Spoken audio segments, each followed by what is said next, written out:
Hi there.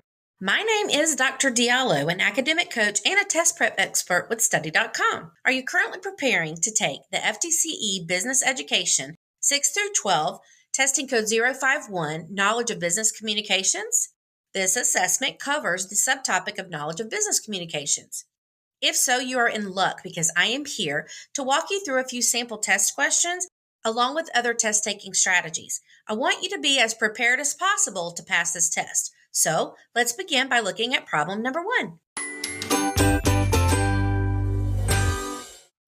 In a formal business letter, where should the comma be placed in the following closing statement? Thank you for your assistance with this matter.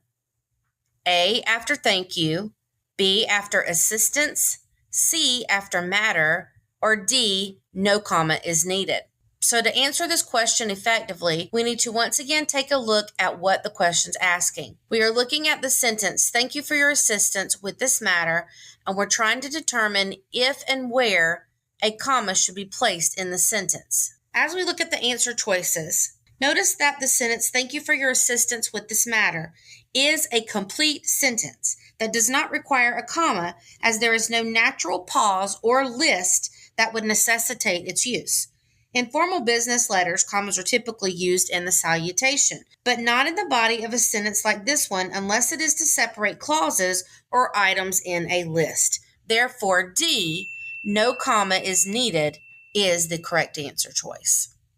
When a manager needs to document and distribute detailed information about a new project to a team, which form of written communication is most suitable? A brief text message to each team member. B, a comprehensive email outlining the project specifics.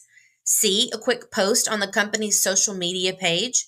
Or D, a formal invitation to a launch party without project details. So keywords within this question to pay close attention to are, you are making a document from the manager, and it's all about a new project to a team, okay? And we want to think about what type of written communication would be the most suitable. Email is a widely accepted form of business communication that allows for the distribution of detailed information to multiple recipients efficiently. It also provides a record of the communication that can be referred to later, and it allows for attachments or links to further resources if needed. Therefore, answer choice B is the correct answer. For a company to announce a new partnership with another firm to all its stakeholders, which method of communication would be most effective? A, posting an informal message on the personal social media account of the CEO. B, sending a personalized, confidential text message to each stakeholder. C, distributing a well-crafted press release through official channels. D, discussing the partnership casually during a company lunch break. So let's look again at the questions and the keywords.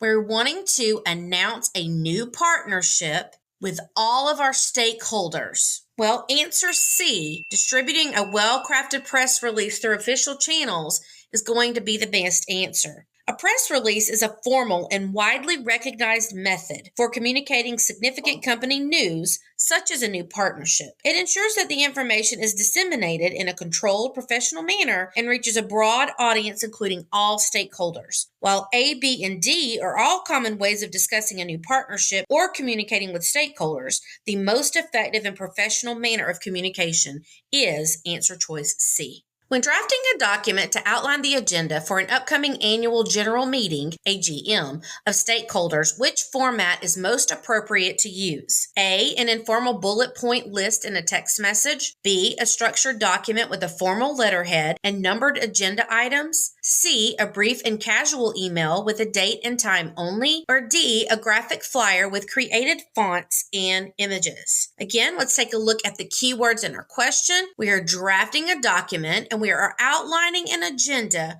for an annual general meeting of stakeholders.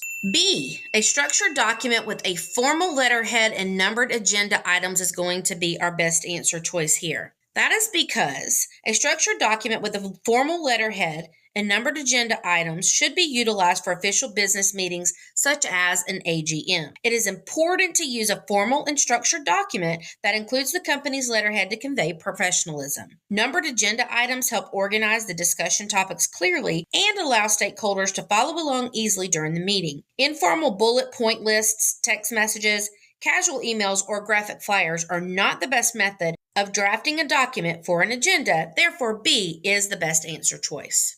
Hopefully you found this video to be informative and helpful.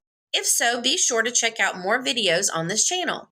Please remember to like and subscribe so you don't miss out on any of our awesome videos and testing content. You can also get a lot of help from our website at study.com. As a member, you can access short, targeted video lessons, extra study materials, personalized study plans, and hundreds of practice problems. Those who have used study.com in the past have a passing rate of over 92%. Don't forget to tell us what you think and share your feedback about your experience. We're here and wishing you all the very best of luck on your test. Happy studying!